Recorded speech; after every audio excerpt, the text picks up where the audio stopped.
How ancient Chinese scholars spent their days. Real stories from history. Introduction. The daily life of ancient Chinese scholars was a carefully orchestrated blend of intellectual pursuit, moral cultivation, and social responsibility. From the Han Dynasty through the Qing Dynasty, these learned men dedicated their lives to the pursuit of knowledge, the mastery of classical texts, and the advancement of Chinese civilization. Their days were structured around rigorous study schedules, philosophical contemplation, literary creation, and preparation for the imperial examinations that would determine their place in society. The dawn of scholarly life, morning routines and rituals. Sima Qian's early morning discipline. Sima Qian, 145 to 86 BCE, the grand historian of the Han Dynasty, began each day before dawn in his study chamber. Historical records describe how he would rise at the fourth watch, approximately 3 a.m., to begin his monumental work on the records of the grand historian, Shiji. His morning routine involved lighting oil lamps, arranging his writing materials, and reviewing the previous day's work before beginning new compositions. Sima Qian's dedication to his craft was legendary. He would spend the first hours of morning in complete silence, organizing bamboo strips and silk scrolls that contained his historical research. His breakfast consisted of simple rice porridge and pickled vegetables, eaten quickly so as not to interrupt his writing flow. The historian documented his own routine in personal letters to friends, noting that he found the pre-dawn hours most conducive to clear thinking and precise writing. The routine of Song Dynasty scholars during the Song Dynasty, 960 to 1279, scholars like Zhou Dunyi, 1017 to 1073, established morning routines that became models for generations. Zhou Dunyi, known as the founder of Neo-Confucianism, would begin each day with meditation beside a small lotus pond at his residence. Historical accounts describe how he would sit in contemplation for exactly 1 hour, watching the lotus flowers emerge from the mud while reflecting on the moral implications of this natural process.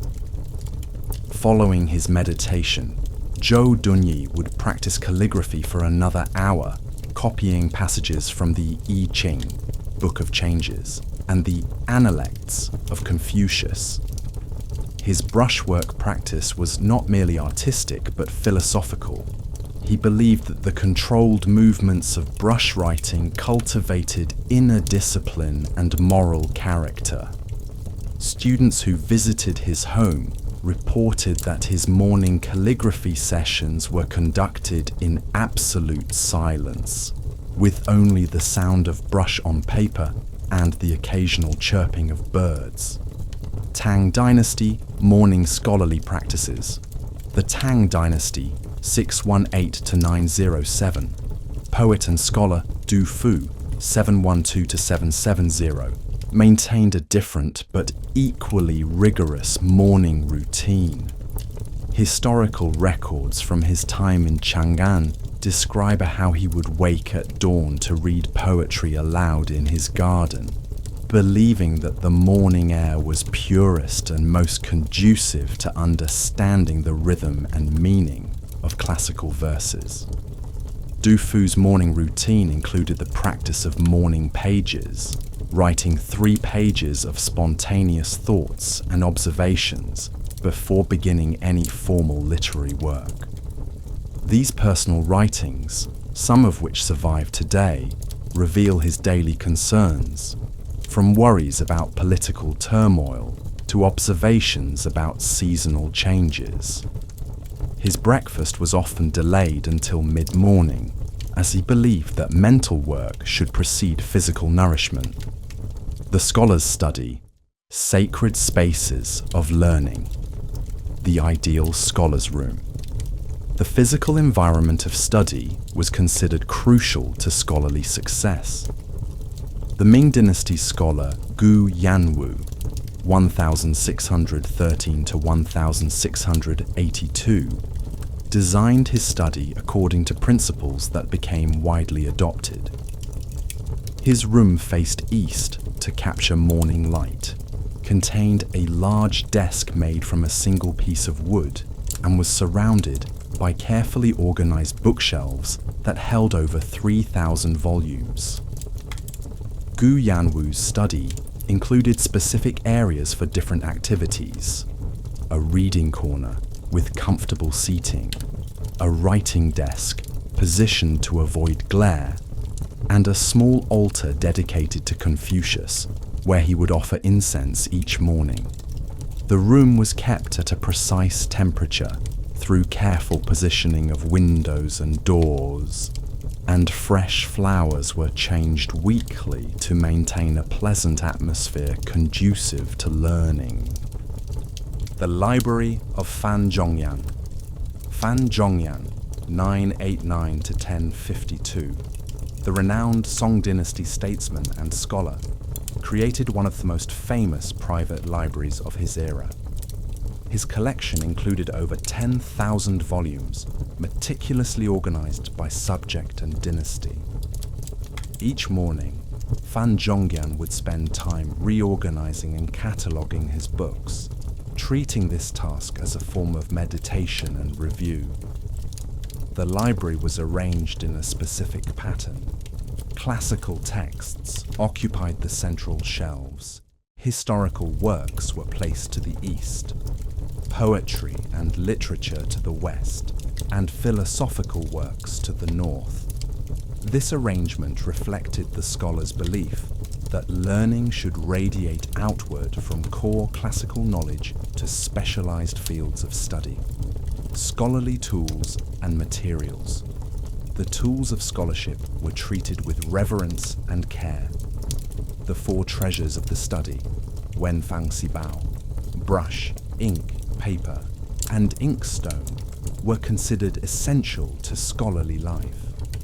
The Qing dynasty scholar Pu Songling, 1640 to 1715, was particularly meticulous about his writing implements, spending considerable time each morning grinding ink and preparing his brushes. Pu Songling's morning routine included cleaning his inkstone with spring water, testing the consistency of his ink on practice paper, and selecting the appropriate brush for the day's writing tasks. He maintained 12 different brushes for different types of work. Thick brushes for large characters, thin brushes for detailed notes, and medium brushes for regular correspondence.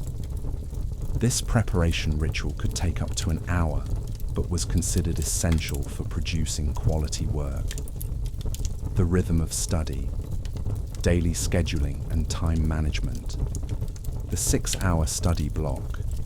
Many scholars divided their day into 6-hour blocks dedicated to different types of learning. The Yuan dynasty scholar Zhao Mengfu, 1254 to 1322, maintained a schedule that became a model for scholarly time management. His day was divided as follows: early morning, 4 to 6 a.m. for classical reading, morning, 6 to 12 p.m. for writing and composition, afternoon, 12 to 6 p.m. for research and note-taking, and evening, 6 to 10 p.m. for reflection and planning. Zhao Mengfu's schedule was documented in his personal diary, which survives today and provides detailed insight into scholarly time management. He noted that different types of mental work required different levels of energy and attention, and that matching tasks to optimal times of day greatly improved productivity and comprehension. The Pomodoro technique of ancient China. Long before modern productivity methods, Chinese scholars developed their own systems for managing attention and energy. The Song Dynasty scholar Su Shi, 1037 to 1101, employed what he called the incense stick method, using the burning time of incense sticks to measure focused study periods. Su Shi would light an incense stick and dedicate the entire burning time, approximately 25 to 30 minutes, to a single task or text.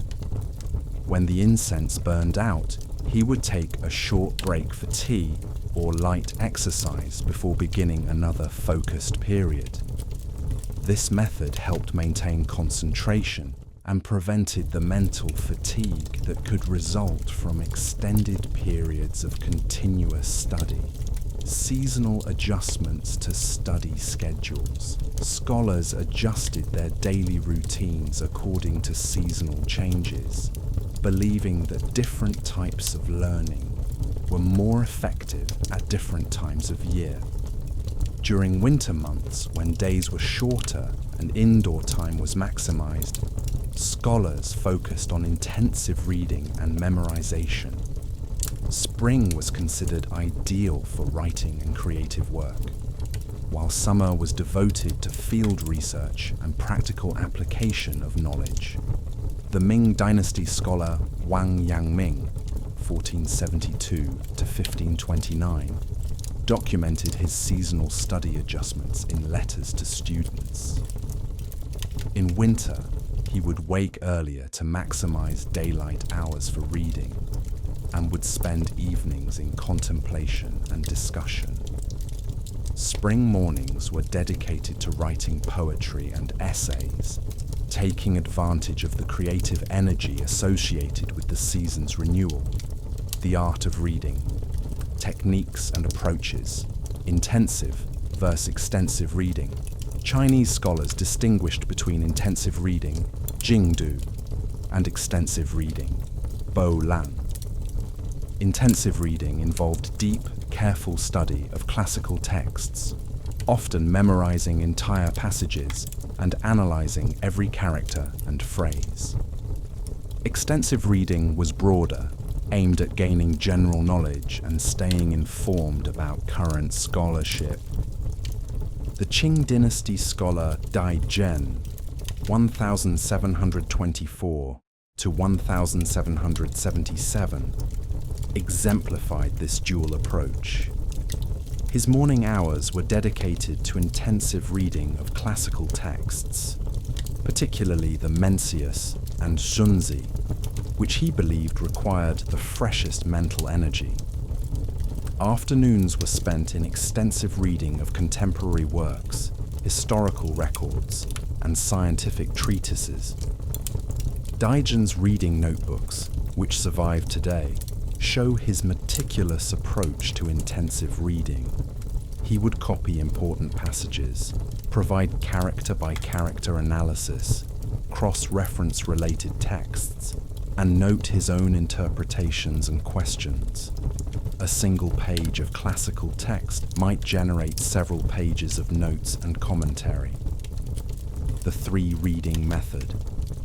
Many scholars employed the three-reading method, Sandu Fa, for approaching difficult texts.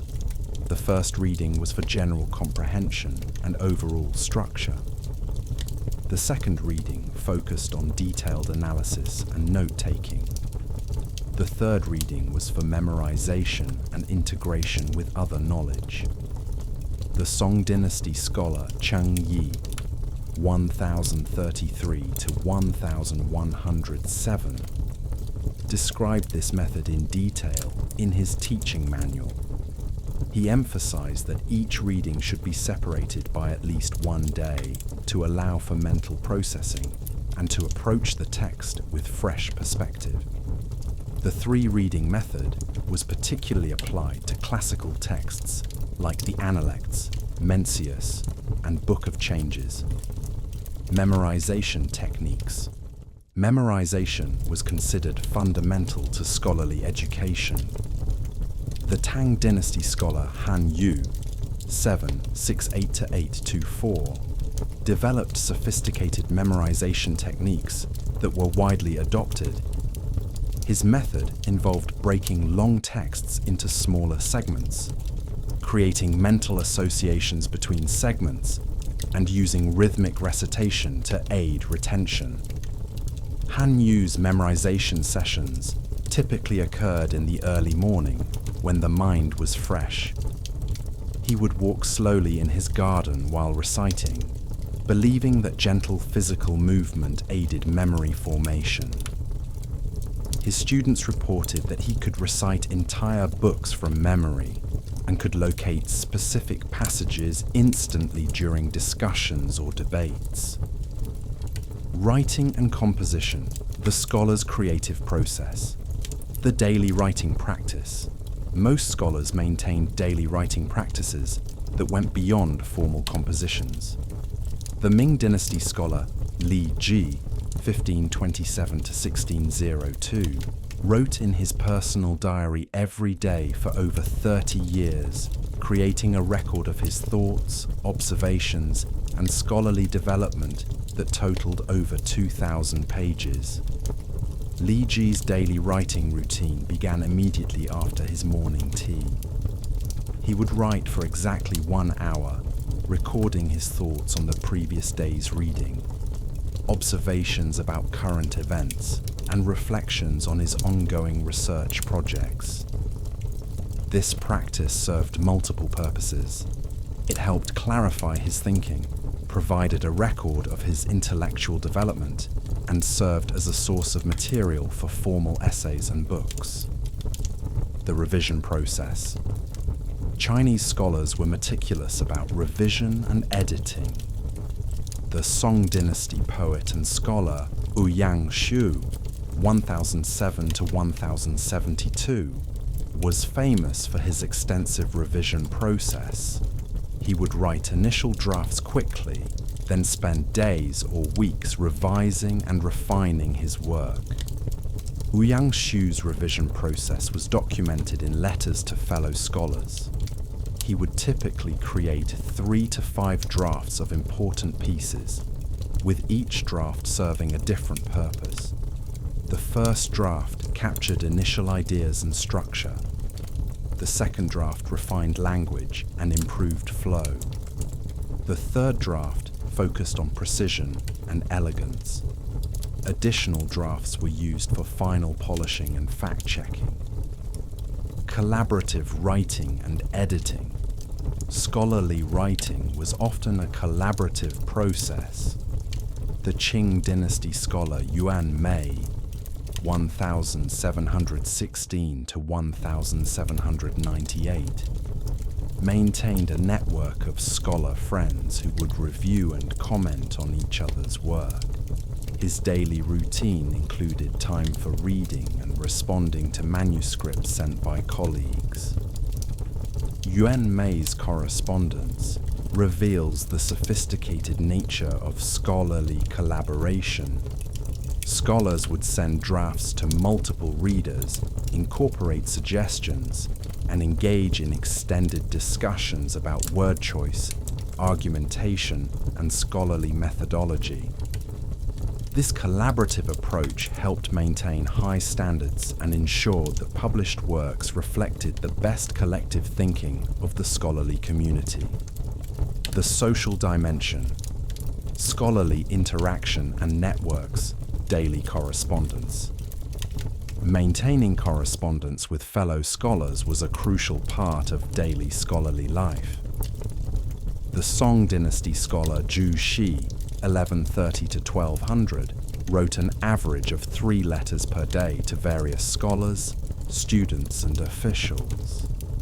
His correspondence covered topics ranging from philosophical questions to practical matters of governance and education. Zhu Xi's letter-writing routine was highly organized. He would dedicate the first hour after lunch to reading received letters and making notes about responses needed. The second hour was spent writing replies, with different types of letters requiring different approaches.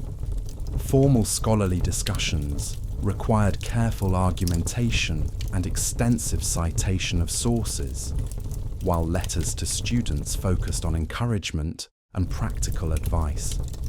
Scholarly gatherings and debates. Regular gatherings with fellow scholars were essential for intellectual development. The Tang Dynasty scholar Liu Zongyuan, 773 to 819, hosted weekly gatherings at his home where scholars would discuss current research, debate philosophical questions, and share new discoveries. These gatherings followed a structured format. The first hour was devoted to informal discussion and catching up on personal and professional news. The second hour featured formal presentations by one or more scholars about their current research. The third hour involved group discussion and debate about the presentations. The final hour was spent in social interaction, often involving poetry composition and appreciation. Student-teacher relationships. The relationship between scholars and their students was central to daily scholarly life. The Ming Dynasty scholar Wang Shuren, 1472 to 1529, maintained detailed records of his interactions with students, showing how teaching and learning were integrated into daily routines. Wang Shuren's teaching method involved daily one-on-one sessions with advanced students, group discussions with beginning students, and regular examinations to assess progress. His mornings were typically spent in individual instruction, where he would work with students on specific texts or concepts. Afternoons were devoted to group instruction, where students could learn from each other's questions and insights. Examination, preparation, the path to official position, the imperial examination system. The imperial examination system dominated the lives of ambitious scholars. Preparation for these examinations required years of intensive study and affected every aspect of daily scholarly routine. The Ming Dynasty scholar Feng Menglong, 1574 to 1646, documented his examination preparation in detail, providing insight into this crucial aspect of scholarly life. Feng Menglong's examination preparation involved a rigorous daily schedule that began at 4 a.m. and continued until 10 p.m. Morning hours were devoted to memorizing classical texts, particularly the 4 books and 5 classics that formed the foundation of examination content. Midday was spent practicing essay writing, with emphasis on the 8-legged essay format required by the examinations. Essay writing practice, the 8-legged essay, Ba Gu Wen, was a highly structured form of writing required for imperial examinations. Scholars would spend hours each day practicing this format, which required specific patterns of argumentation and citation. The Qing Dynasty scholar Pu Songling spent 3 hours daily practicing essay writing, creating hundreds of practice essays over the course of his examination preparation. Pu Songling's essay practice routine involved selecting a topic from previous examinations, outlining his argument according to the 8-legged format, writing a complete essay, and then reviewing and revising his work. He would also study model essays by successful candidates, analyzing their structure and argumentation techniques. Mock examinations. Scholars often organized mock examinations to simulate the actual testing experience. The Song Dynasty scholar Fan Zhongyan organized monthly mock examinations for his students, complete with the same time constraints and environmental conditions as the actual examinations. These mock examinations served multiple purposes. They helped students become familiar with time management under pressure, identified areas needing additional study, and provided practice in the specific skills required for examination success. Fan Zhongyan's mock examinations were so realistic that students reported feeling the same level of stress and pressure as during actual examinations. Leisure and recreation. The balanced scholar's life. Poetry and artistic pursuits. Scholarly life was not limited to academic pursuits. The cultivation of artistic sensibilities was considered essential for a well-rounded scholar. The Tang Dynasty scholar Li Bai, 701 to 762, integrated poetry writing into his daily routine, often composing verses while walking in his garden or sitting by a stream. Li Bai's approach to poetry was both disciplined and spontaneous. He would set aside specific times for poetry composition, but also carried writing materials wherever he went to capture inspiration when it struck. His daily routine included morning poetry reading, afternoon composition, and evening revision and refinement of his work. Music and entertainment. Many scholars were accomplished musicians who integrated musical practice into their daily routines.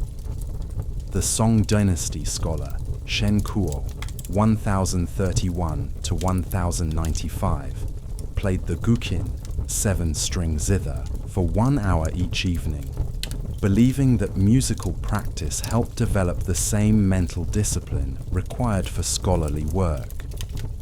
Shen Kuo's musical practice was highly structured. He would begin with finger exercises and scales, progress to playing familiar pieces, and conclude with improvisation or composition. He documented his musical experiences in his scholarly notebooks, drawing connections between musical harmony and philosophical concepts. Garden cultivation.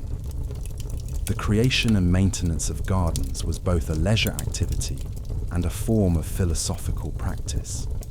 The Ming Dynasty scholar Wen Zhenheng, 1585 to 1645, spent 2 hours each morning tending his garden, considering this work essential to his scholarly development. Wen Zhenheng's garden was designed according to principles that reflected his philosophical beliefs. Different areas represented different aspects of scholarly life. A reading pavilion for contemplation, a writing studio for composition, and walking paths for reflection. The daily care of plants and landscape features provided a counterbalance to the mental demands of scholarly work. Health and physical well-being, exercise and physical culture. Chinese scholars understood the importance of physical health for intellectual performance. The Ming Dynasty scholar Hu Zhengyan, 1584 to 1674, practiced Qigong exercises every morning, believing that physical cultivation supported mental clarity and emotional balance. Hu Zhengyan's exercise routine included breathing exercises, gentle stretching, and slow movement sequences that could be performed in small spaces.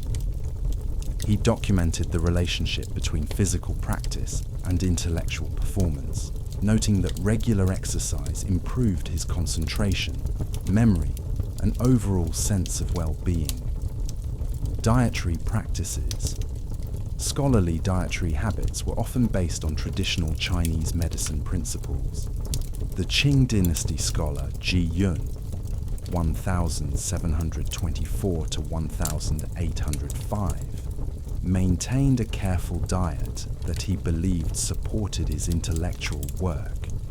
His daily meals were planned to provide steady energy throughout the day and avoid the mental fog that could result from heavy or poorly timed eating. Ji Yun's typical daily diet included a light breakfast of rice porridge and pickled vegetables, a substantial lunch featuring fish, vegetables and rice, and a simple dinner of soup and steamed bread. He avoided alcohol during intensive study periods and drank tea throughout the day to maintain alertness without overstimulation. Sleep and rest scholars paid careful attention to sleep patterns and rest cycles. The Song Dynasty scholar Wu Yangxiu documented his sleep schedule in personal letters, noting that he found 8 hours of sleep optimal for intellectual performance. He would retire at 10 p.m. and rise at 6 a.m., maintaining this schedule consistently regardless of season or social obligations. Ouyang Shu's approach to sleep hygiene included creating a quiet, dark sleeping environment, avoiding stimulating activities before bedtime, and using the time just before sleep for quiet reflection or light reading. He believed that the quality of sleep directly affected the quality of the next day's scholarly work. Seasonal rhythms and scholarly life. Spring, renewal and creativity. Spring was considered the ideal time for creative work and new projects. The Tang Dynasty scholar Du Fu would begin major writing projects in spring, believing that the seasonal energy of renewal supported creative endeavors. His spring routine included longer periods of outdoor contemplation, increased social interaction with fellow scholars, and more time devoted to poetry composition.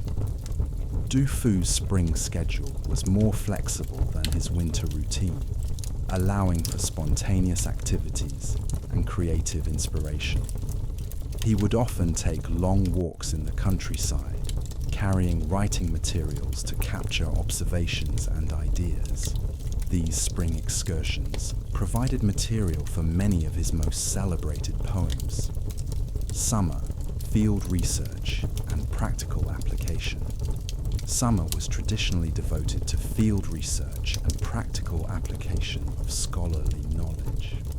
The Ming Dynasty scholar Xu Xiake 1587 to 1641, used summer months for extensive travel and geographical research, documenting his observations in detailed travel journals. Xu Xiake's summer routine involved early morning preparation for travel, full days of observation and documentation, and evening hours devoted to organizing and expanding his notes. His travel journals reveal a systematic approach to field research that combined careful observation with theoretical analysis. Autumn, harvest and synthesis. Autumn was considered the time for synthesizing and organizing the year's scholarly work. The Song Dynasty scholar Sima Guang 1019 to 1086 used autumn months to review and organize his historical research, preparing materials for incorporation into his comprehensive historical work. Sima Guang's autumn routine involved reviewing the year's research notes, organizing materials by topic and chronology, and beginning the process of synthesis and analysis that would lead to finished written works. This seasonal approach to scholarly organization helped ensure that research efforts were systematically converted into completed projects. Winter, intensive study and contemplation. Winter was the season for intensive study and deep contemplation. The reduced daylight hours and indoor confinement were seen as opportunities for focused intellectual work. The Qing Dynasty scholar Dai Zhen used winter months for his most demanding scholarly projects, including detailed textual analysis and complex philosophical argumentation. Daigen's winter routine involved longer periods of continuous study, reduced social interaction, and increased time for contemplation and reflection. He would often spend entire days working on a single text or problem, taking advantage of the quiet and solitude that winter provided. The scholar's legacy: documentation and preservation, record keeping and documentation. Chinese scholars were meticulous about documenting their scholarly activities and preserving their intellectual legacy. The Ming Dynasty scholar Gu Yanwu maintained detailed records of his daily activities, including time spent reading, writing, and in discussion with other scholars. Gu Yanwu's record-keeping system included daily logs of activities, reading lists with completion dates, correspondence registers, and bibliographic notes about sources consulted. This systematic approach to documentation helped ensure that his scholarly work could be understood and continued by future generations. Manuscript preparation and preservation. The preparation and preservation of manuscripts was a crucial aspect of scholarly life. The Song Dynasty scholar Zhu Xi spent considerable time each day copying and preserving important texts, believing that the preservation of knowledge was a fundamental scholarly responsibility. Zhu Xi's manuscript preservation routine included daily copying of important texts, regular inspection of existing manuscripts for damage or decay, and systematic organization of his personal library. He trained students in proper manuscript handling and copying techniques, ensuring that important works would survive for future generations. Teaching and knowledge transmission. The transmission of knowledge to future generations was considered a primary scholarly responsibility. The Tang Dynasty scholar Han Yu developed systematic approaches to teaching that became models for scholarly instruction throughout Chinese history. Han Yu's teaching routine involved daily instruction of students, regular examinations to assess progress, and careful documentation of teaching methods and student responses. His approach to knowledge transmission emphasized not just the content of learning, but the methods and attitudes that would enable students to become independent scholars. Conclusion: the enduring legacy of scholarly discipline. The daily lives of ancient Chinese scholars were characterized by extraordinary discipline, systematic approach to learning, and deep commitment to intellectual and moral development. Their routines, developed over centuries of scholarly tradition, created a framework for intensive learning and creative production that supported some of the greatest achievements in human intellectual history, from the early morning meditation of Song Dynasty philosophers to the late-night writing sessions of Tang Dynasty poets. These scholars demonstrated that intellectual achievement requires not just talent and opportunity, but sustained daily practice and systematic approach to learning. Their methods of time management, their approaches to reading and writing, their techniques for memorization and analysis, and their understanding of the relationship between physical and mental well-being created a comprehensive system for scholarly development.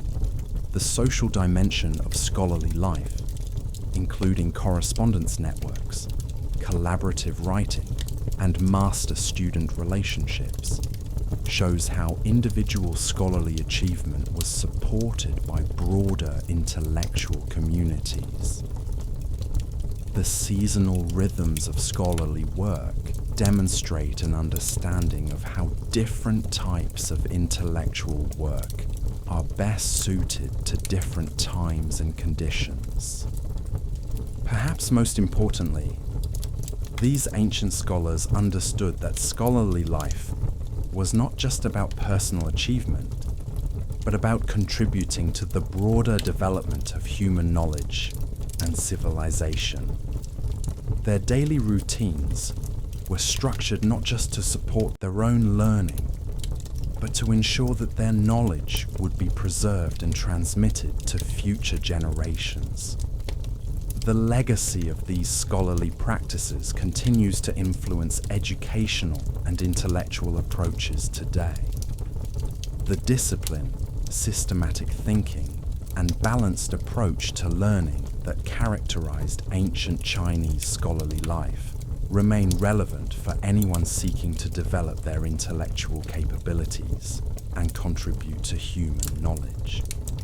Their example shows that sustained intellectual achievement is possible through daily practice, systematic approach, and commitment to both personal development and service to the broader community. The detailed documentation of their daily lives provides not just historical insight, but practical guidance for contemporary scholars and students. Their understanding of the relationship between routine and creativity, discipline and inspiration, individual study and collaborative learning offers timeless principles for anyone seeking to develop their intellectual capabilities and contribute to human understanding. In studying how these ancient scholars spent their days, we gain not just historical knowledge, but practical wisdom about how to structure our own lives for learning, growth, and contribution to the world of knowledge. Their example reminds us that intellectual achievement is not the result of occasional bursts of inspiration, but of sustained daily practice, systematic approach to learning, and deep commitment to both personal development and service to others. The scholar's economic life, patronage, and livelihood court appointments and official duties. Many scholars balance their intellectual pursuits with official government positions. The Song Dynasty scholar Su Shi, 1037 to 1101, serves as an excellent example of how scholars managed their time between official duties and scholarly work. As a government official, Su Shi's daily routine was divided between morning administrative responsibilities and evening scholarly pursuits. Su Shi's official duties began at dawn with court audiences and administrative meetings. Historical records from his time as prefect of Hangzhou show that he would spend mornings reviewing legal cases, meeting with local officials, and handling administrative correspondence. However, he protected his afternoons and evenings for scholarly work, often working on poetry and essays until late at night. The tension between official duties and scholarly pursuits was a constant theme in Su Shi's correspondence. In letters to his brother Su Zhe, he frequently complained about how administrative work interfered with his writing, yet he also acknowledged that his government position provided the financial stability necessary for his scholarly activities. This balance between practical necessity and intellectual passion was common among scholars of his era. Private tutoring and teaching scholars, who were not appointed to government positions, often supported themselves through private tutoring and teaching.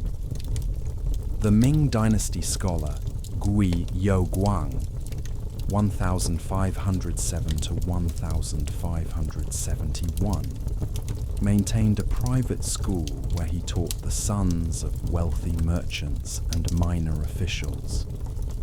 His daily routine was structured around teaching obligations while still maintaining his own scholarly work. Gui Youguang's teaching day began at 6 a.m. with preparation of lessons and materials. From 7 a.m. to 11 a.m., He conducted formal classes for his students, covering classical texts, essay writing, and examination preparation. The afternoon hours from 1 p.m. to 4 p.m. were devoted to individual tutoring sessions, with students needing extra help. Only after 4 p.m. was he free to pursue his own scholarly interests. His teaching methods were documented in letters to former students who had achieved success in the imperial examinations. Guy Yuguang emphasized the importance of understanding rather than mere memorization, encouraging students to question and discuss the texts rather than simply accepting received interpretations. This approach required more intensive preparation on his part, but produced better results for his students. Scholarly patronage systems. The patronage system played a crucial role in supporting scholarly work. The Qing dynasty scholar Cao Shuiqin, 1715 to 1763, author of Dream of the Red Chamber, spent his later years dependent on the patronage of wealthy friends and relatives. His daily routine was shaped by the need to balance his creative work with the social obligations required to maintain patron relationships. Cao Shuiqin's typical day included morning visits to potential patrons, afternoon social gatherings where he would recite poetry or discuss literature, and evening hours devoted to writing his novel. The social obligations of patronage were time-consuming but necessary for his survival. Historical records show that he often felt frustrated by the time taken away from his writing, but understood that maintaining good relationships with patrons was essential for continuing his work. The patronage system also influenced the content and style of scholarly work. Scholars needed to produce work that would appeal to their patrons while maintaining their intellectual integrity. This balance required diplomatic skills and careful attention to the political and social sensitivities of their benefactors. Regional variations in scholarly life. Northern versus Southern scholarly traditions. Scholarly life varied significantly between northern and southern China, reflecting differences in climate, culture, and political traditions. The Song dynasty scholar Ouyang Xiu documented these regional differences in his travels and correspondence, noting how scholars in different regions adapted their routines to local conditions. In northern China, where winters were harsh and summers were dry, scholars tended to follow more rigid seasonal schedules. The Yuan dynasty scholar Zhao Mengfu, who lived in the north, maintained strict indoor study schedules during winter months, often spending 12 hours daily in his study. Summer routines were more flexible, with scholars taking advantage of longer daylight hours for outdoor activities and travel. Southern scholars, benefiting from milder climates and more consistent growing seasons, maintained more flexible year-round schedules. The Song dynasty scholar Lu Yu, 1125 to 1210, who lived in the south, was able to maintain gardens and outdoor study spaces throughout the year. His daily routine included regular outdoor contemplation sessions that were impossible for northern scholars during winter months. Urban versus rural scholarly life. The difference between urban and rural scholarly life was particularly pronounced during the Ming and Qing dynasties. Urban scholars had access to larger libraries, more frequent social interaction with colleagues, and better access to books and materials. Rural scholars, while having fewer resources, often enjoyed greater tranquility and fewer distractions. The Ming Dynasty scholar Li Zhi chose to live in rural areas specifically to avoid the distractions of urban life. His daily routine in the countryside was more contemplative and less structured than that of his urban colleagues. He would spend mornings walking in the mountains, afternoons reading and writing in his garden, and evenings in quiet reflection. This rural lifestyle allowed for deeper contemplation, but required greater self-discipline to maintain scholarly productivity. Urban scholars like the Qing dynasty writer Pu Songling, who lived in the city of Zibo, had access to bookshops, libraries, and scholarly societies that enriched their daily routines. Pu Songling's urban routine included regular visits to bookshops to examine new publications, attendance at literary gatherings, and frequent correspondence with scholars in other cities. However, he also complained about the noise and distractions of urban life, which sometimes interfered with his concentration. The role of family in scholarly life. Scholarly marriages and partnerships. The marriages of scholars often involved partners who shared their intellectual interests and supported their scholarly work.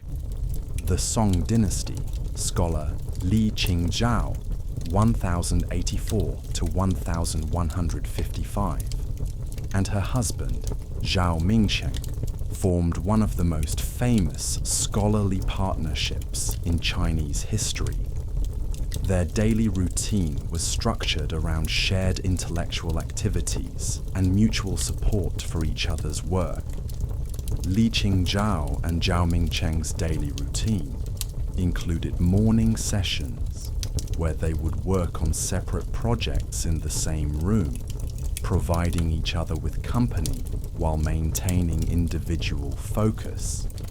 Afternoons were often devoted to collaborative work, particularly their shared interest in collecting and cataloguing ancient inscriptions and artworks. Evenings were spent in discussion and debate about their respective research projects.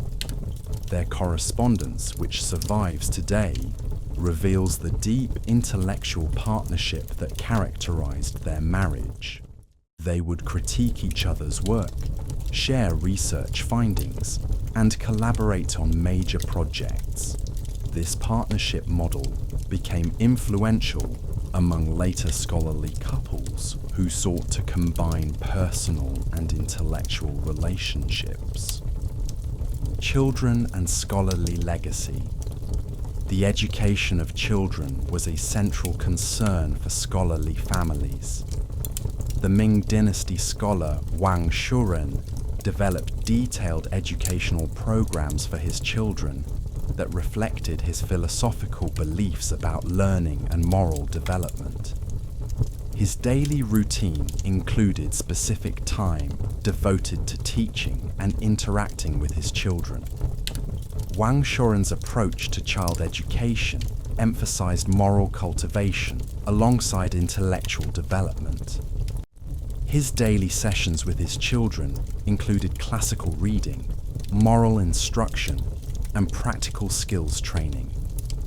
He believed that children should be educated as whole persons, not merely as future examination candidates. The educational routines he developed for his children were documented in letters to relatives and later became influential in Chinese educational theory. His emphasis on combining intellectual, moral, and practical education reflected his belief that scholarly life should serve broader social purposes beyond personal advancement.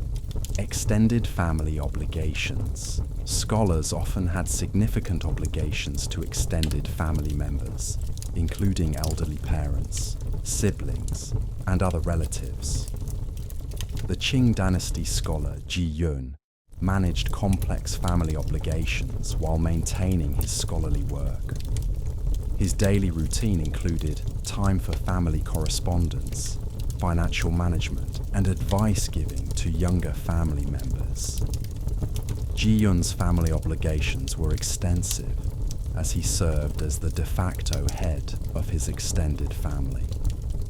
His daily routine included morning sessions devoted to family correspondence, answering questions from relatives about everything from business matters to educational choices for their children.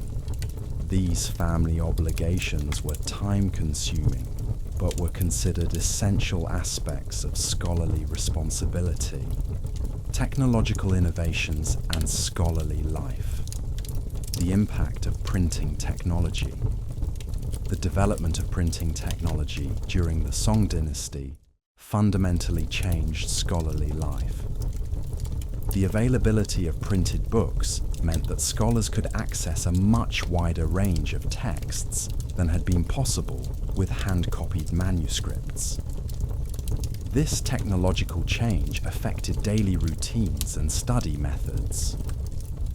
The Song dynasty scholar Shen Kuo was among the first generation of scholars to fully utilize printed books in his daily routine. His study methods adapted to take advantage of the greater availability of texts, allowing him to compare different versions of the same work and to access commentaries and annotations that had previously been difficult to obtain. Shen Kuo's daily routine included time for book acquisition and library organization that would have been unnecessary in earlier periods. He spent considerable time cataloging his growing collection of printed books and developing systems for cross-referencing related texts. This bibliographic work became an important part of scholarly routine during the Song dynasty. Innovations in writing technology. Changes in writing technology also affected scholarly routines. The development of better ink formulations, improved paper quality, and more sophisticated brush designs all influenced how scholars organized their daily work. The Ming Dynasty scholar Wen Zhenheng was particularly interested in writing technology and documented how these innovations affected his daily routine. Wen Zhenheng's morning routine included time for testing and preparing different types of ink and paper for different writing tasks. He maintained detailed records of which materials worked best for different types of writing, from formal documents to personal correspondence. This attention to writing technology reflected the importance scholars placed on the physical aspects of their work. The scholar's relationship with popular culture engagement with folk literature. Many scholars maintained active engagement with popular culture and folk literature, seeing these as important sources of cultural knowledge. The Qing dynasty scholar Pu Songling was particularly famous for his systematic collection of folk tales and legends, which he incorporated into his daily routine. Pu Songling's routine included regular visits to local markets, tea houses, and other gathering places where he would listen to folk stories and legends. He carried writing materials with him to record these stories immediately, believing that the authentic voice of popular culture was important for understanding Chinese society. His collection methods were systematic and scholarly, treating folk literature with the same respect accorded to classical texts. He would verify stories with multiple sources, research historical and cultural backgrounds, and organize his collected materials according to scholarly principles. This approach to popular culture became influential among later scholars who sought to understand Chinese culture in its full complexity. Scholarly influence on popular culture. Scholars also influenced popular culture through their writing and teaching. The Song Dynasty scholar Zhu Xi's commentaries on classical texts became so influential that they affected how ordinary people understood Confucian philosophy. His daily routine included time for writing commentaries that would be accessible to educated non-specialists. Zhu Xi's approach to popular influence was deliberate and systematic. He would spend time each day working on commentaries and explanations that could be understood by educated merchants, officials, and other non-scholarly readers. His goal was to make classical wisdom accessible to a broader audience while maintaining scholarly rigor. The spiritual dimension of scholarly life. Buddhist and Taoist influences. Many scholars incorporated Buddhist and Taoist practices into their daily routines, seeing these as complementary to Confucian learning. The Song Dynasty scholar Zhu Xi regularly practiced Buddhist meditation and incorporated Taoist principles into his understanding of nature and society. Zhu Xi's daily routine included morning meditation sessions based on Buddhist practices, but adapted to fit his scholarly needs. He found that meditation improved his concentration and clarity of thought, making his scholarly work more effective. His integration of Buddhist and Taoist practices with Confucian scholarship became a model for later scholars. The Tang Dynasty scholar Wang Wei, 699 to 759, was particularly famous for his integration of Buddhist philosophy with scholarly and artistic work. His daily routine included periods of meditation, nature contemplation, and artistic creation that were all understood as aspects of spiritual and intellectual development. Confucian ritual practice.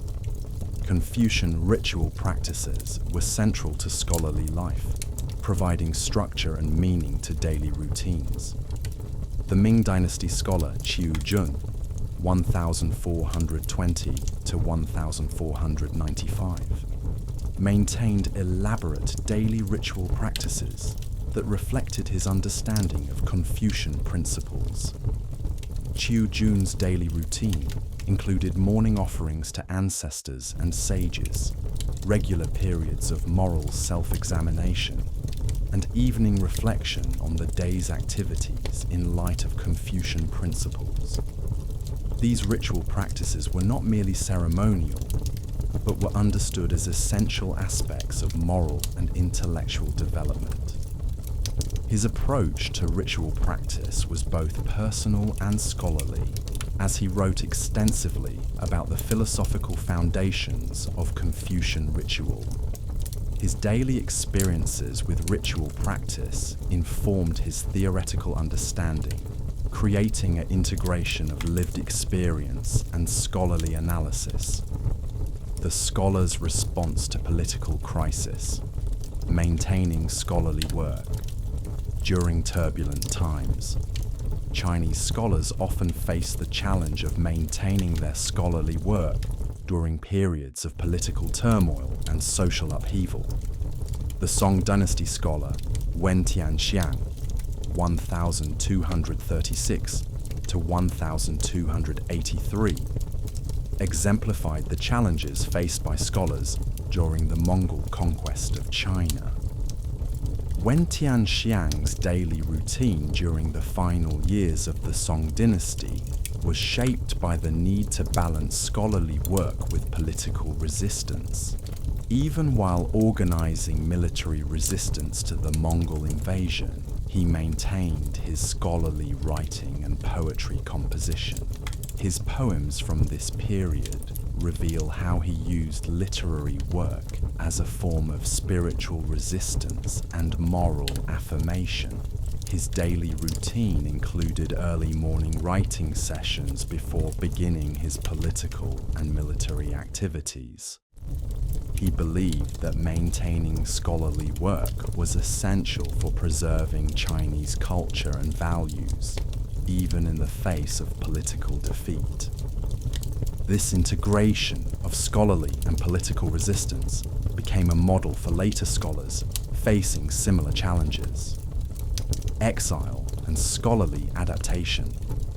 Many scholars experienced exile or forced relocation during their careers, requiring them to adapt their scholarly routines to new and often difficult circumstances. The Tang Dynasty scholar Liu Zongyuan, 773 to 819, was exiled to remote regions of southern China, where he had to reconstruct his scholarly life without access to his usual resources. Liu Zongyuan's exile routine demonstrates the adaptability of scholarly practices. Without access to his library, he relied more heavily on memory and focused on writing projects that drew on his accumulated knowledge. His daily routine during exile included long periods of walking and contemplation, which compensated for the lack of books and scholarly company. His exile writings reveal how the enforced simplicity of his circumstances actually enhanced certain aspects of his scholarly work. The reduced distractions and increased time for contemplation allowed him to develop philosophical insights that might not have emerged in his normal scholarly environment. Women scholars and their daily lives. The exceptional cases of female scholarship. While most ancient Chinese scholars were male, there were notable exceptions of women who achieved scholarly recognition and maintained rigorous scholarly routines.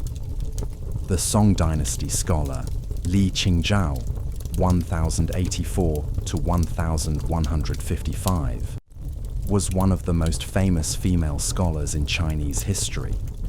Li Qingzhao's daily routine was shaped by both her scholarly interests and the social constraints facing women in her era.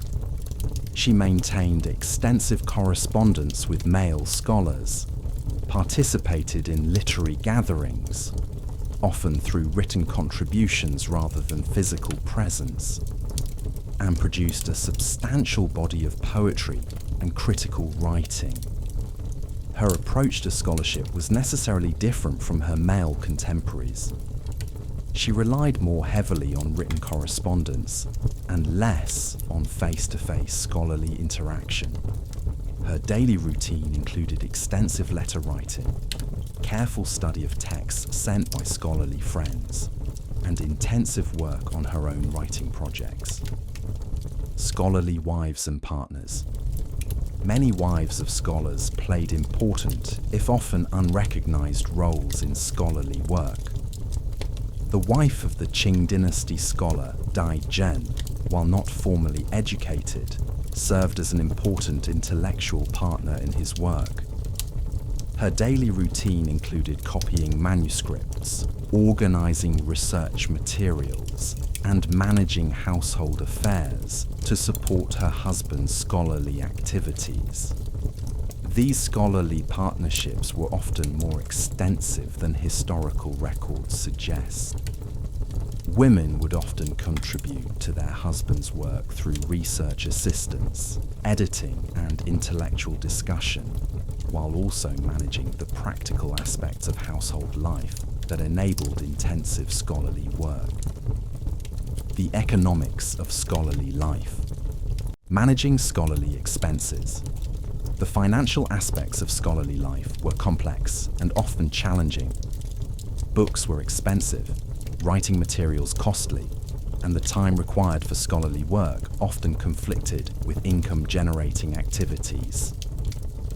The Ming dynasty scholar Gui Yuguang documented his financial struggles in letters to friends and family. Gui Yuguang's daily routine was shaped by the need to balance scholarly work with income generation. He would spend mornings tutoring wealthy students to earn money for books and supplies, afternoons working on his own scholarly projects, and evenings managing his household finances and planning future expenses. His correspondence reveals the constant tension between scholarly ideals and financial realities. He frequently had to choose between purchasing books and meeting family obligations, between accepting time-consuming tutoring assignments and pursuing his own research interests. Scholarly investment and return. Some scholars develop sophisticated understanding of the economic aspects of their work, treating scholarly activity as a form of investment that could yield both personal and financial returns. The Song Dynasty scholar, Sima Guang, understood that his historical research would enhance his reputation and potentially lead to better government appointments. Sima Guang's approach to scholarly economics was strategic and long-term. He invested considerable time and resources in his historical research, understanding that the resulting scholarly reputation would bring both personal satisfaction and practical benefits. His daily routine reflected this long-term perspective, as he consistently prioritized scholarly work even when immediate financial pressures were severe. The scholar's death and legacy. Preparing for posthumous reputation. Ancient Chinese scholars were acutely aware of how their work would be evaluated after their death.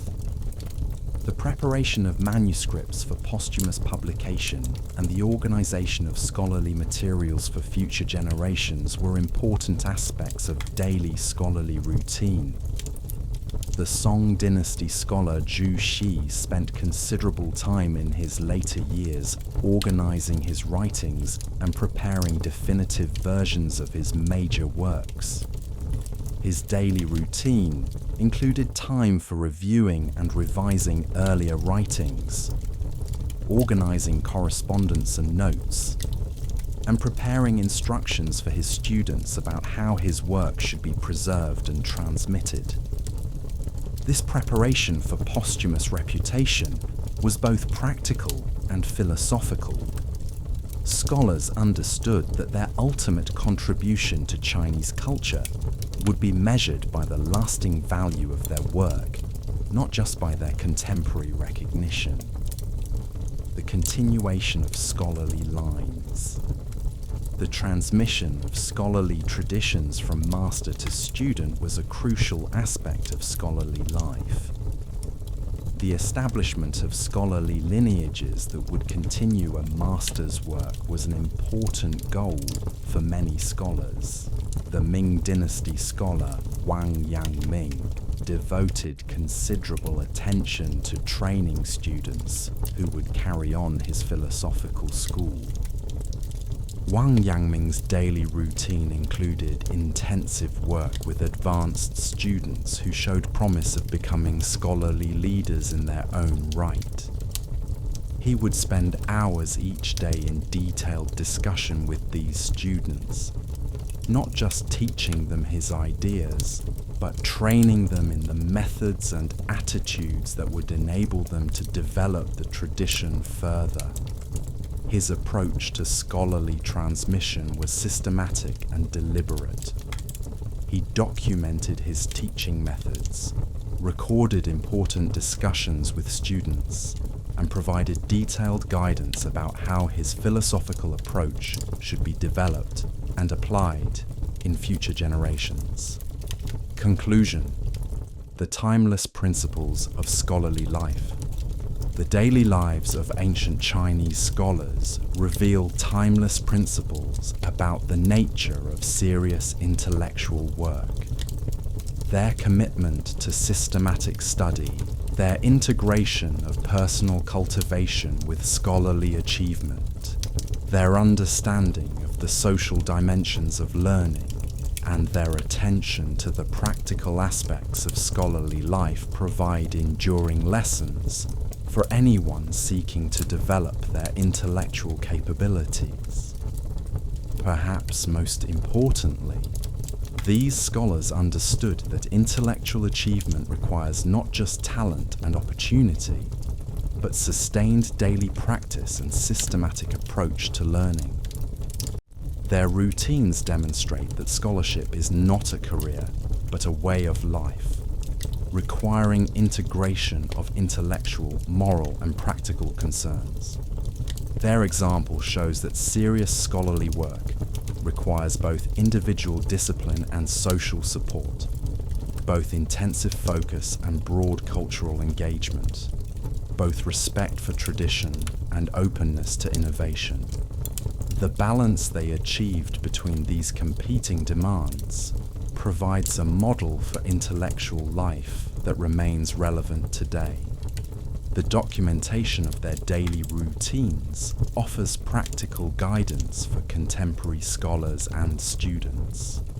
Their understanding of time management, their approaches to reading and writing, their techniques for maintaining concentration and motivation, and their methods for integrating scholarly work with other life obligations provide concrete examples of how to structure a life devoted to learning and intellectual contribution. Most fundamentally, these ancient scholars demonstrate that intellectual life is not separate from human life, but is one of its highest expressions. Their daily routines show how scholarly work can integrate with all aspects of human experience: family relationships, economic necessities, political obligations, spiritual development, and social contribution to create lives of both personal fulfillment and lasting cultural value. The Scholar's Workshop: Tools and Methods of Learning. The evolution of scholarly instruments. The tools used by ancient Chinese scholars evolved significantly over the centuries, with each innovation affecting daily routines and scholarly practices.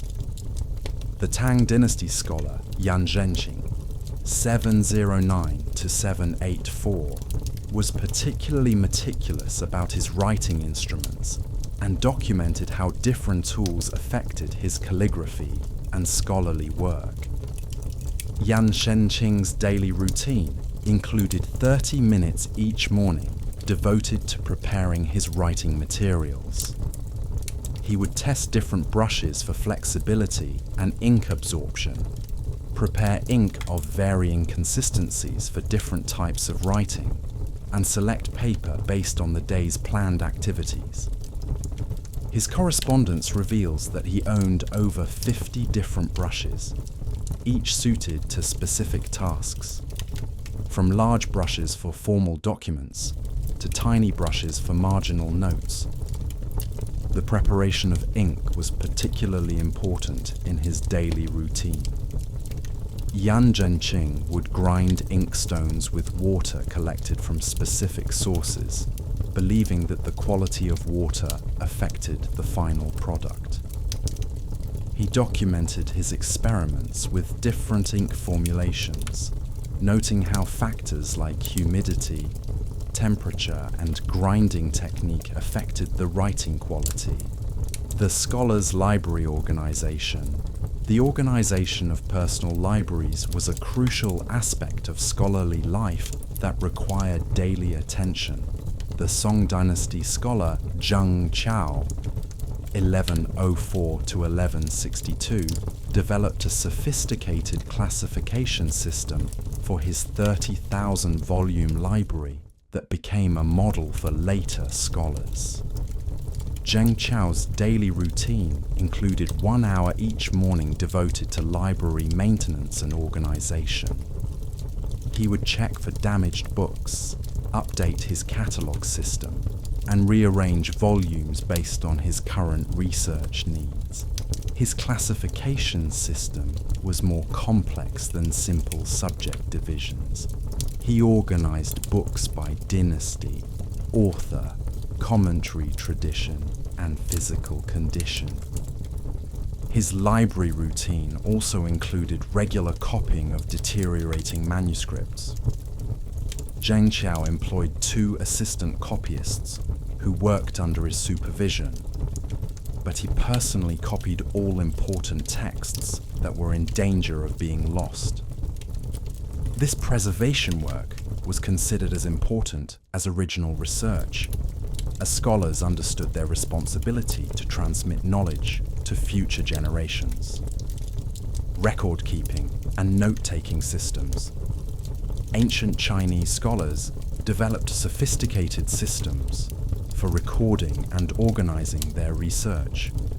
The Ming Dynasty scholar Gu Yanwu, 1613 to 1682, created one of the most comprehensive note-taking systems in Chinese scholarly history, which he called the Daily Knowledge Record, Riji Lu. Gu Yanwu's note-taking routine was integrated into every aspect of his daily life. He carried small notebooks wherever he went, recording observations, questions and ideas as they occurred to him. Each evening, he would transfer important notes to his main research files, cross-reference them with existing materials, and update his comprehensive index system. His note-taking system included several categories: direct quotes from sources, his own analytical comments, questions for future research, and cross-references to related materials. He used different colored inks to distinguish between these categories, making it easy to identify different types of information at a glance.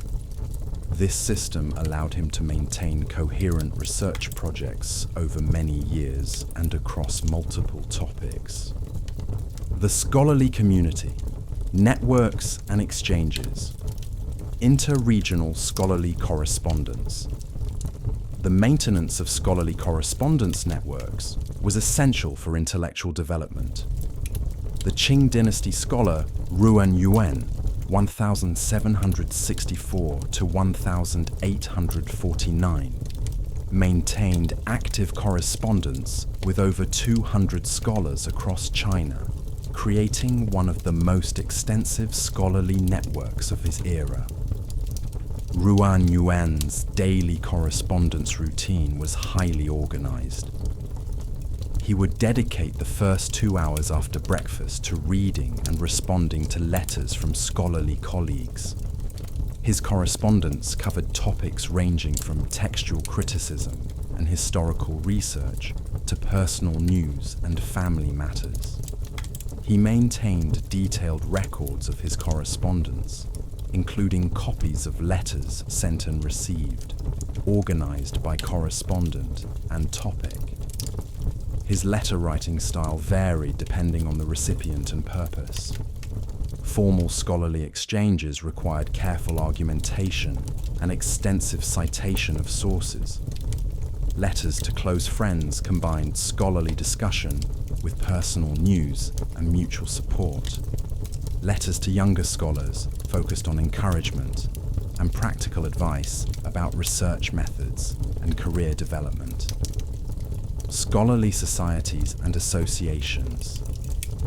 The formation of scholarly societies provided important social and intellectual support for individual scholars.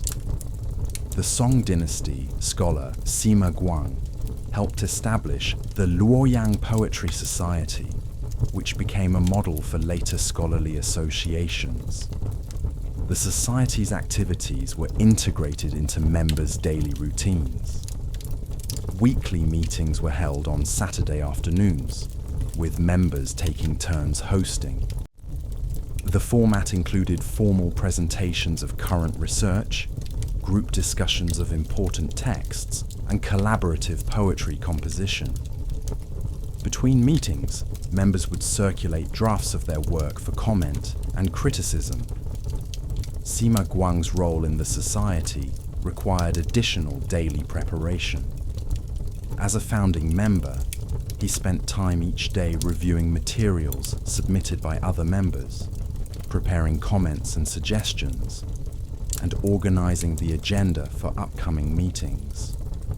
This collaborative aspect of scholarly life provided intellectual stimulation and quality control that individual scholars could not achieve alone. master-student relationships in detail. The relationship between scholarly masters and their students was central to the transmission of knowledge and methods. The Song Dynasty scholar Cheng Hao, 1032 to 1085, developed detailed approaches to student instruction that became influential throughout Chinese scholarly tradition. Cheng Hao's daily routine included individual meetings with each of his advanced students.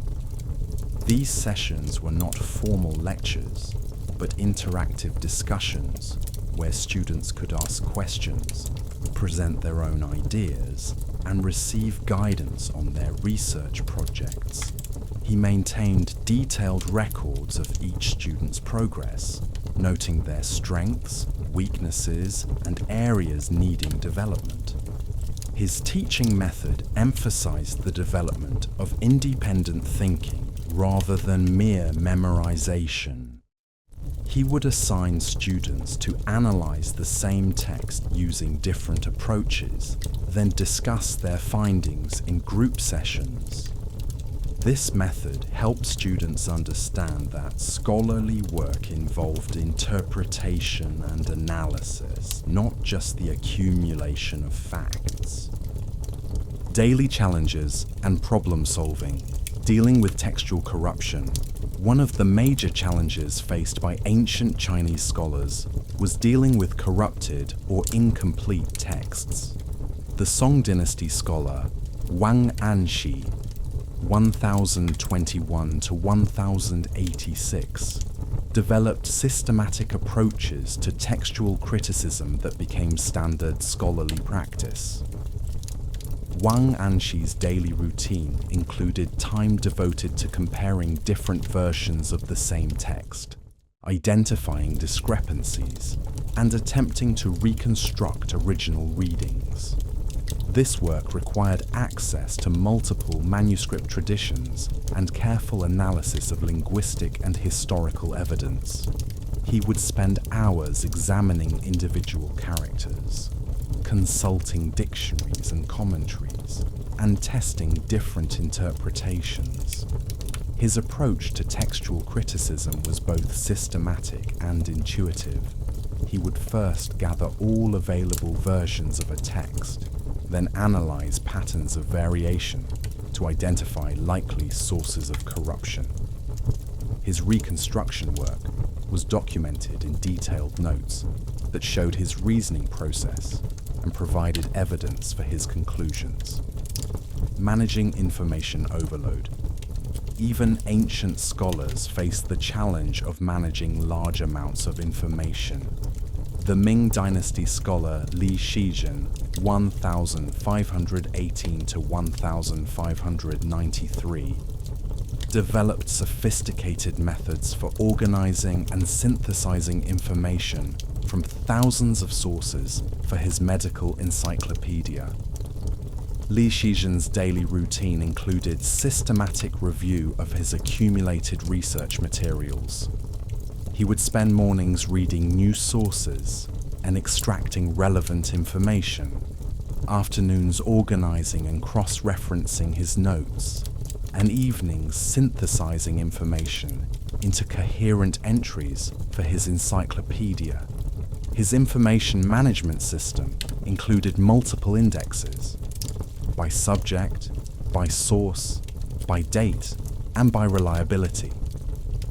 He used a complex system of symbols and abbreviations to mark different types of information, making it possible to quickly locate specific details among thousands of pages of notes.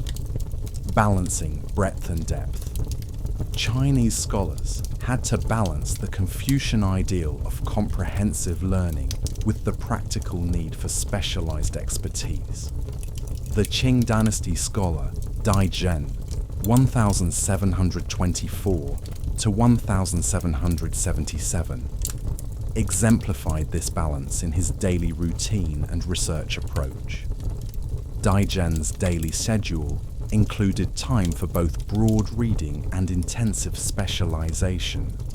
His mornings were devoted to his primary research in classical philology, while afternoons were spent reading widely in history, philosophy, and natural science.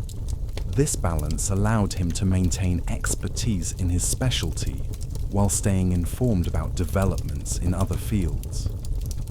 His approach to balancing breadth and depth was systematic.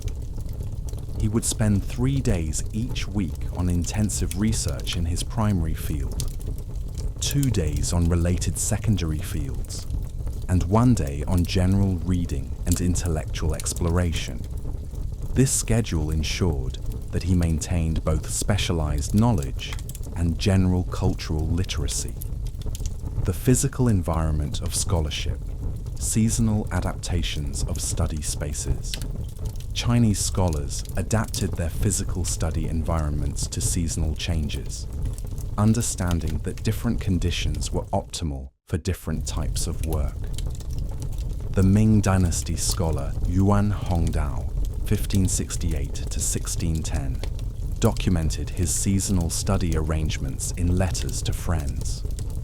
Yuan Hongdao's winter study was arranged for maximum warmth and light, with his desk positioned near a south-facing window and a small brazier for heating. Winter was considered ideal for intensive reading and writing, as the cold weather encouraged staying indoors and focusing on intellectual work. His winter daily routine included longer periods of continuous study, with breaks only for meals and brief exercise. His summer study was arranged quite differently, with emphasis on ventilation and cooling. He would work in a pavilion in his garden, surrounded by plants and near a small stream. Summer was considered better for creative work and contemplation, as the pleasant outdoor environment stimulated inspiration and prevented the mental fatigue that could result from indoor confinement. The influence of architecture on scholarly work. The design of scholarly spaces was understood to influence the quality of intellectual work. The Song Dynasty scholar Ouyang Xu, 1007 to 1072, designed his study according to principles that balanced functionality with aesthetic inspiration. Ouyang Xu's study was positioned to provide views of his garden while maintaining privacy for concentrated work. The room included multiple work areas, a formal writing desk for important compositions, a comfortable reading area with good natural light, and a small table for casual note-taking and correspondence. The arrangement allowed him to move between different types of work without leaving his study. His daily routine included time for maintaining and adjusting his study environment. He would rearrange furniture seasonally, change decorations to reflect his current interests, and ensure that his workspace remained conducive to productive work. This attention to environmental factors was considered essential for maintaining long-term scholarly productivity. Climate and scholarly productivity. Chinese scholars understood that climate affected intellectual performance and adjusted their routines accordingly.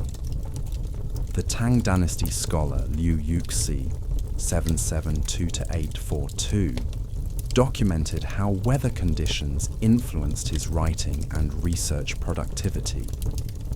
Liu Yuxi's daily routine varied significantly based on weather conditions. On clear, cool days, he would spend long hours in intensive writing, taking advantage of the mental clarity he associated with pleasant weather. On hot, humid days, he would focus on lighter tasks like correspondence and routine reading. Rainy days were reserved for indoor activities like organizing notes and reviewing earlier work. His understanding of climate's effect on scholarly work was both practical and philosophical. He believed that scholars should work in harmony with natural rhythms rather than fighting against them. This approach required flexibility in daily scheduling, but resulted in higher quality work and better long-term productivity. The scholar's health and longevity, physical exercise, and intellectual performance. Ancient Chinese scholars understood the connection between physical health and intellectual performance. The Song dynasty scholar Su Dongpo, 1037 to 1101, maintained a daily exercise routine that he believed enhanced his scholarly capabilities. Su Dongpo's exercise routine included morning walks in his garden, afternoon sessions of qigong exercises, and evening periods of meditation. He documented the effects of physical activity on his mental clarity and writing ability, noting that regular exercise improved his concentration and creativity. His approach to physical health was systematic and informed by traditional Chinese medicine. He would adjust his exercise routine based on seasonal changes, his current health status, and the demands of his scholarly work. During intensive writing periods, he would increase his exercise to counteract the effects of long hours of sedentary work. Dietary practices for scholarly work. The relationship between diet and intellectual performance was well understood by Chinese scholars. The Ming dynasty scholar Li Shizhen, who was also a physician, developed dietary recommendations specifically for scholars engaged in intensive intellectual work. Li Shizhen's daily diet was carefully planned to support his scholarly activities. His breakfast was light and easy to digest, designed to provide steady energy without causing drowsiness. His lunch was more substantial, providing nutrients needed for afternoon work. His dinner was moderate, avoiding foods that might interfere with evening study sessions. His dietary approach was based on traditional Chinese medicine principles about the relationship between food and mental function. He avoided foods that were believed to cause mental cloudiness or emotional instability, while emphasizing foods that were thought to enhance memory and concentration. Managing scholarly stress and burnout. The pressures of scholarly life could lead to stress and burnout, problems that ancient Chinese scholars recognized and addressed. The Song dynasty scholar Zhu Xi developed approaches to managing scholarly stress that became widely adopted. Zhu Xi's approach to stress management was integrated into his daily routine. He would begin each day with meditation and reflection, helping to center himself before beginning intensive work. He included regular breaks for physical activity and social interaction, preventing the isolation that could result from intensive study. His understanding of scholarly stress was sophisticated, recognizing that intellectual work required both intense focus and regular recovery. He documented his experiences with different approaches to managing work-life balance, providing guidance that helped later scholars maintain productivity while avoiding burnout. The evolution of scholarly methods changes in research methodology. Scholarly methods evolved significantly over the centuries, with each generation building on the work of their predecessors. The Qing dynasty scholar Gu Yanwu revolutionized historical research through his development of evidential scholarship methods.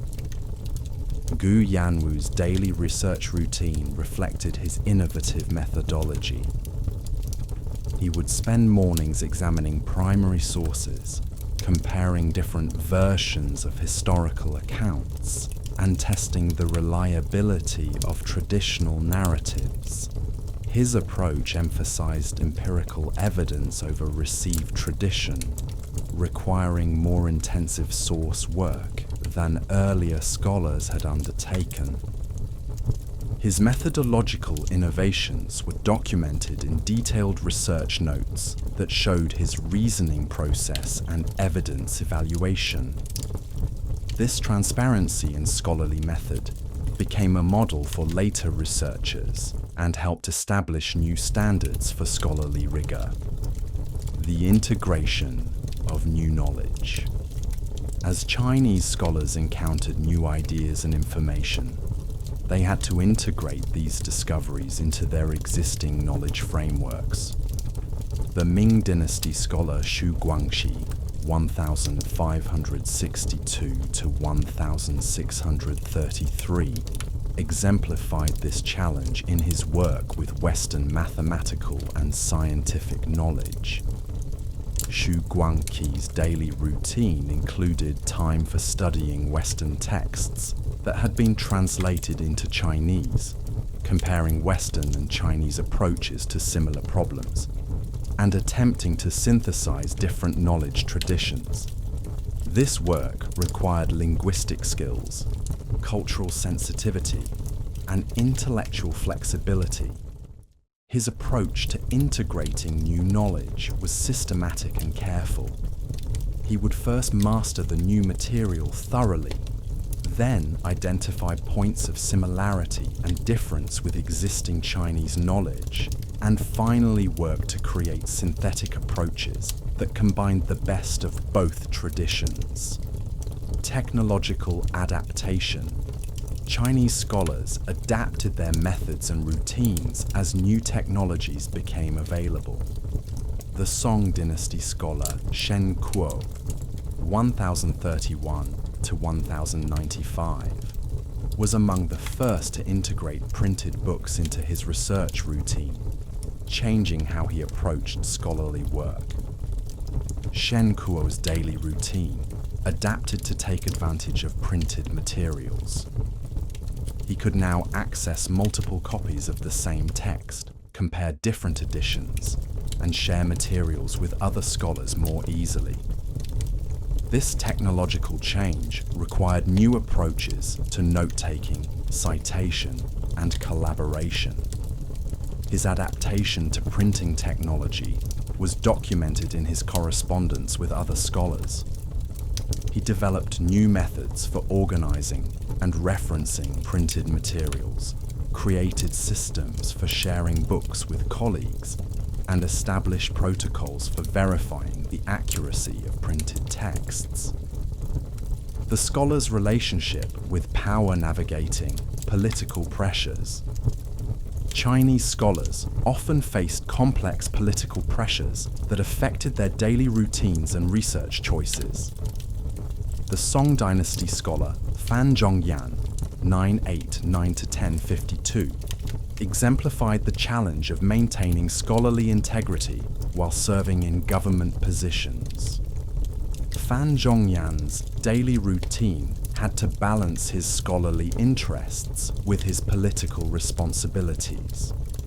He would wake early to complete scholarly work before beginning his official duties, ensuring that his intellectual pursuits did not interfere with his government service. His evenings were devoted to continued study and reflection on how scholarly knowledge could inform political action. His approach to political pressure was principled but pragmatic. He would avoid research topics that might be politically controversial while maintaining his commitment to scholarly truth and method. His correspondence reveals the constant tension between scholarly ideals and political realities, scholarly criticism and censorship. The threat of censorship affected how scholars approached their work and organized their daily routines.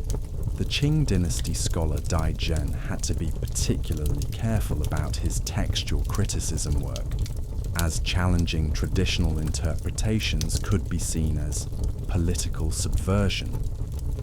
Dai Zhen's daily routine included time for careful consideration of the political implications of his scholarly work. He would review his writings to ensure that his criticisms were presented in acceptable ways, focusing on scholarly evidence rather than political implications. His research notes show the careful balance he maintained between scholarly honesty and political safety. His approach to potential censorship was sophisticated, using scholarly method and evidence to support positions that might otherwise be controversial. He developed techniques for presenting challenging ideas in ways that emphasize their scholarly merit rather than their political implications. The scholar's social responsibility. Chinese scholars understood their work as serving broader social purposes beyond personal intellectual satisfaction. The Ming Dynasty scholar Gu Yanwu articulated this responsibility in his famous declaration that every man bears responsibility for the fate of the world. Gu Yanwu's daily routine reflected his understanding of scholarly social responsibility.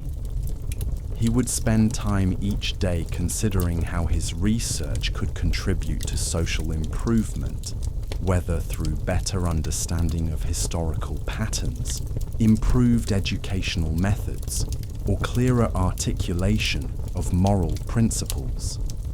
His approach to social responsibility was both theoretical and practical. He would engage with contemporary social problems through his scholarly work, using historical research to illuminate current challenges and philosophical analysis to clarify moral issues. The later imperial period, scholarly adaptation and innovation, Qing dynasty, scholarly developments. The Qing dynasty, 1644 to 1912, saw significant developments in scholarly method and organization. The scholar Ji Yun, 1724 to 1805, exemplified the new approaches to scholarship that emerged during this period. Ji Yun's daily routine reflected the more systematic and collaborative approaches that characterized Qing scholarship. He would spend mornings working on individual research projects, afternoons collaborating with other scholars on large-scale projects like the Complete Library of the Four Treasuries, and evenings reviewing and editing the work of junior scholars. His approach to scholarship was more institutionalized than that of earlier scholars. He worked within formal scholarly organizations, followed established procedures for research and publication, and contributed to collective scholarly projects that required coordination among multiple researchers. The challenge of Western learning. The encounter with Western learning during the late imperial period created new challenges for Chinese scholars. The scholar Yan Fu, 1854 to 1921, spent his daily routine grappling with how to integrate Western scientific and philosophical ideas into Chinese intellectual traditions. Yan Fu's daily routine included time for studying Western texts in their original languages, working on translations that would make Western ideas accessible to Chinese readers, and reflecting on the implications of Western knowledge for Chinese culture and society. His approach to Western learning was both appreciative and critical. He would carefully study Western ideas to understand their strengths and limitations, then work to integrate valuable insights while maintaining what he saw as essential elements of Chinese culture and philosophy. Scholarly responses to modernization. As traditional Chinese society faced the challenges of modernization, scholars had to adapt their methods and goals to new circumstances. The scholar Liang Qichao 1873 to 1929 exemplified this adaptation in his innovative approaches to scholarly writing and public engagement. Liang Qichao's daily routine included time for writing for popular audiences as well as scholarly specialists. He would spend mornings working on traditional scholarly projects, afternoons writing for newspapers and magazines, and evenings planning how to make scholarly knowledge more accessible to the general public. His approach to modernization was creative and forward-looking. He developed new genres of scholarly writing that combined traditional Chinese methods with modern communication techniques, creating approaches that influenced the development of modern Chinese intellectual culture.